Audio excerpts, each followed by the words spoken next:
E aí, pessoal, mais um começo de mês, então vamos lá comentar as leituras do mês passado, realizadas em agosto de 2024. Eu comecei o mês lendo A Espécie Humana. Esse livro é um livro escrito pelo francês Robert Antelme, que era esposo da Marguerite Duras, e ele foi, durante a Segunda Guerra Mundial, para um campo de concentração, na verdade acho que para mais de um, e aqui é o relato dele, desse momento em que ele esteve aí durante esse tempo nos campos de concentração. E aí, assim, aqui é um relato muito precioso, assim, muito preciso sobre esses dias que ele viveu lá e sobre a fome, sobre a miséria humana, sobre as atrocidades, sobre violência, enfim. É impressionante a forma como o Robert, né, já que ele era francês, retoma essas lembranças e cria um relato muito grandioso, tá? Sobre esse momento. A gente fica compadecido em vários momentos, assim, do quanto o mínimo de alimentação, às vezes, é, assim, festejado, porque eles passavam fome, passavam necessidade, a coisa da disenteria o tempo todo e a podridão. Então, por vezes, essa violência, ela é gráfica, no sentido de uma violência física mesmo, e também em alguns momentos gráfica no sentido de você poder até experienciar algo sinestésico, de sentir o cheiro, de imaginar esse cheiro, né, também. Enfim, então é um relato muito contundente desse momento, certo? E aí eu cheguei a esse livro porque eu li um livro da Marguerite Duras em junho, e aí lá na biografia dela falava desse Robert Antelme, de que ela tinha escrito um livro sobre esse momento em que o marido estava nos campos de concentração. E aí o livro dele é esse, e o livro dela é esse, que é A Dor. E aí eu me preparei para ler A Dor a partir desse daqui, né, do Robert Antelme. E aí, eu já tinha gostado muito da escrita da Marguerite Duras a partir da peça que eu li dela, e resolvi ler esse livro que se chama A Dor, que é contando quando ela estava esperando pelo marido, esperando ele voltar e ir atrás de notícias.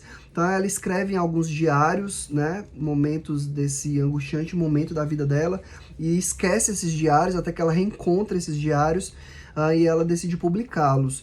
Não tem só esse texto, é um livro composto por uns 6 textos, e também tem alguma ficção nesses textos, porque ela escreve 2 contos que são ambientados aí nessa coisa da Segunda Guerra, nazismo, e tem outros textos também que são sobre ela, nesse momento de busca de informações sobre esse esposo, e do envolvimento dela, né, numa certa resistência, tá, ao nazismo e tudo mais.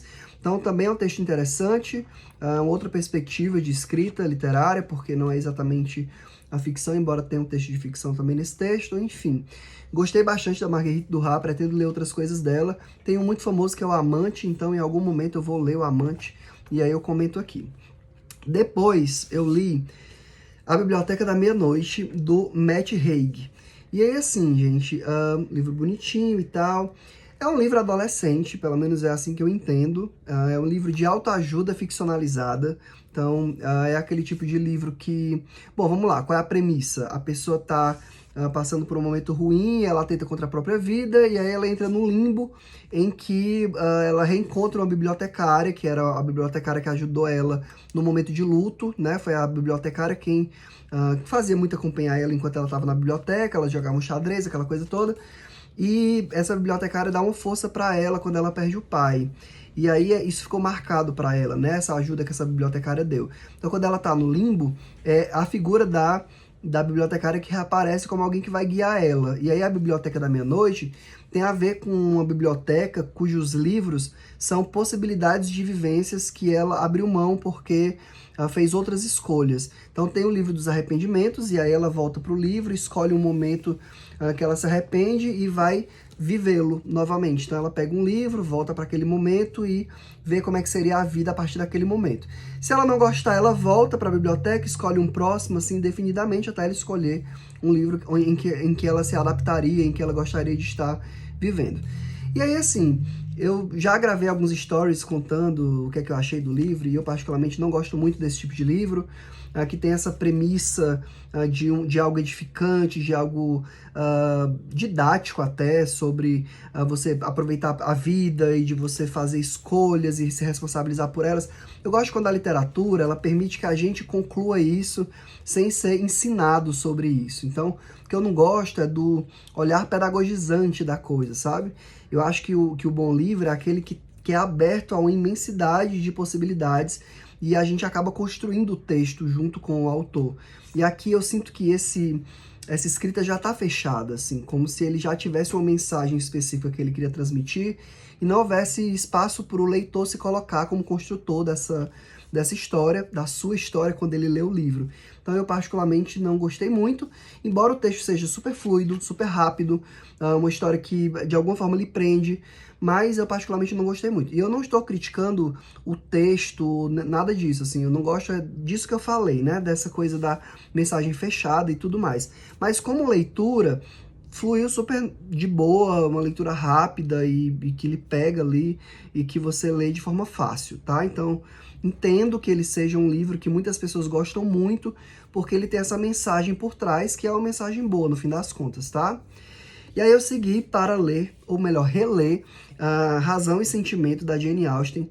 Gente, incrível, Jane Austen é uma das minhas autoras favoritas no mundo, já li toda a obra dela, e agora estou relendo, tentando reler em ordem cronológica, e comecei com esse aqui, que é o livro escolhido para a próxima discussão com o Vitor e a Raquel numa live que a gente vai fazer em breve, e aí a gente vai comentar melhor esse livro numa live só para ele, mas de forma geral dizer que aqui tem tudo que a gente mais ama na Jane Austen, que é essa crítica aguçada que ela tem para esse olhar da sociedade da época dela, que torna tudo muito atual e tudo muito é uma crítica social mesmo, assim, tipo, ela retrata o momento, ela desenha esse momento que ela tá vivendo, e ao mesmo tempo ela desconstrói esse momento, assim, no sentido de mostrar as falhas e de mostrar possibilidades, enfim.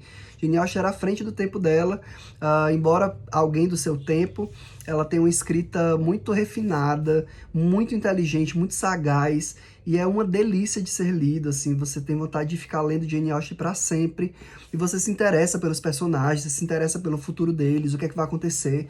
E ela tem essa coisa de sempre ter um final feliz para os personagens, sem ser piegas, sem ser clichê. Não que não seja previsível, mas você não se incomoda, porque, de certa forma, ela consegue dar uns plot twists, ela consegue fazer umas reviravoltas que às vezes surpreendem, ou às vezes são um pouco do que você esperava, mas você fica feliz de ter acontecido dessa forma. Então, assim, só posso indicar 1 milhão de vezes Jane Austen, que é uma maravilha e eu adoro demais. Depois, eu li como livro dos meus 12 livros para 2024, Mensagem, do Fernando Pessoa, que foi um presente do Diogo. Aqui nesse livro a gente tem Mensagem e outros poemas afins. Então, na verdade, tem alguns poemas para além do Mensagem, que foi um texto completo, que o Fernando Pessoa lançou em vida. Ele lança em 34 e morre em 35. Foi o único livro que ele editou mesmo, assim, para publicar como uma obra completa. Ele escreveu aí ao longo de vários anos.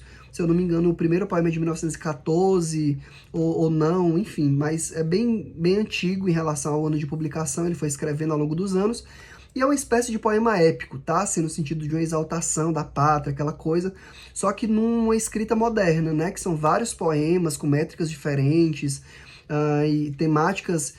As temáticas todas, no fim das contas, dialogam, né? Essa coisa de Portugal, da construção de Portugal, uma construção por vezes mitológica e fantasística mesmo, mas também trazendo elementos de personalidades do passado. Enfim, é uma forma de exaltação, mas não como a epopeia clássica, tá?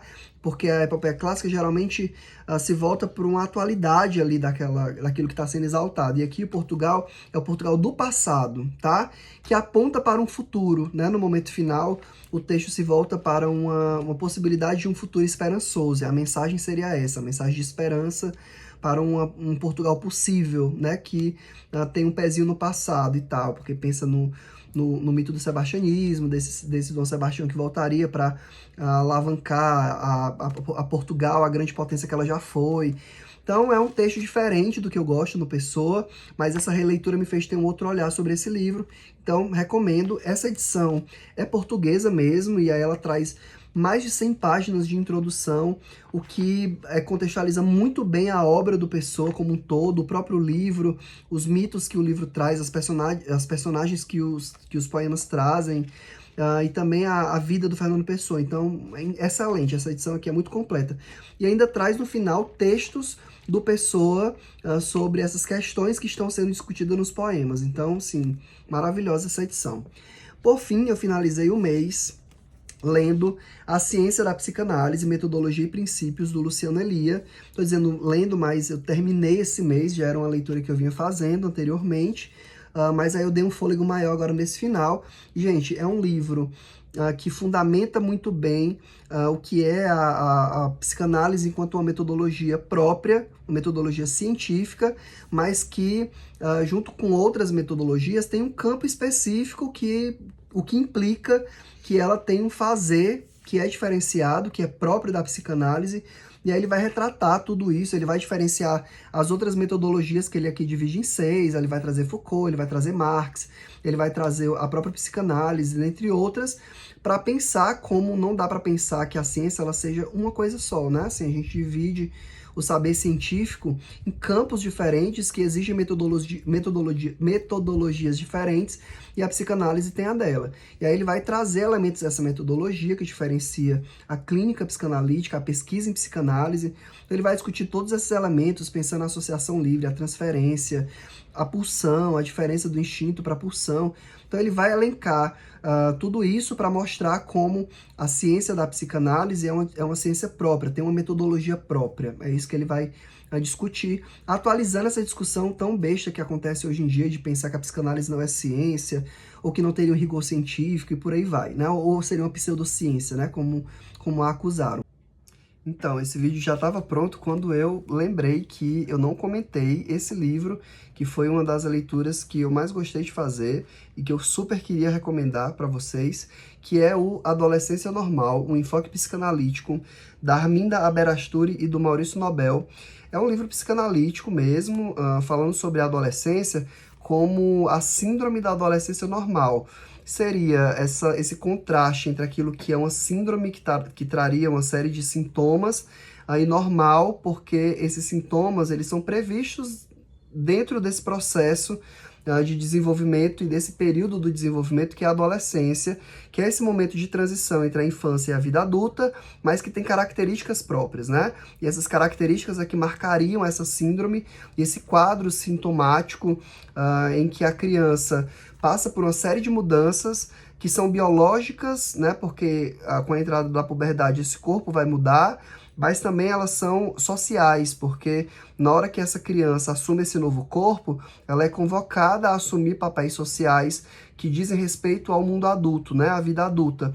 Então é um duplo luto que esse adolescente vai ter que enfrentar, que é a perda desse corpo infantil e a assunção de um corpo adulto e a perda da identidade infantil e a assunção dessa nova identidade. Enquanto isso, ele vai passar por um processo de ressignificação e de reestruturações dessa identidade, e aí ele vai fazer isso com a vinculação com os grupos, se relacionando sexualmente, afetivamente, e por aí vai, ressignificando esse papel infantil que ele assumia dentro da família, dentro da sociedade, e construindo uma identidade adulta que vai ser mais coerente com a próxima fase do desenvolvimento.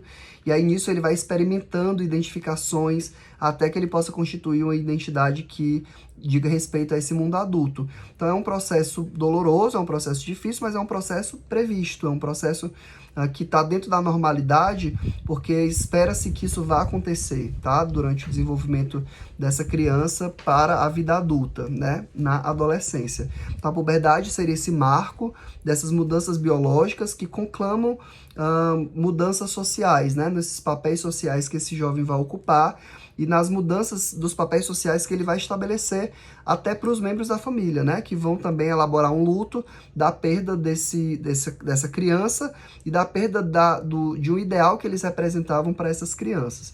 Então o livro é super curtinho, mas a discussão é bem complexa e aprofundada. Complexa não no sentido de ser difícil, mas ela tem vários pontos interessantes para serem articulados. Então eu super indico Adolescência Normal, um enfoque psicanalítico da Arminda Aberasturi e do Maurício Nobel.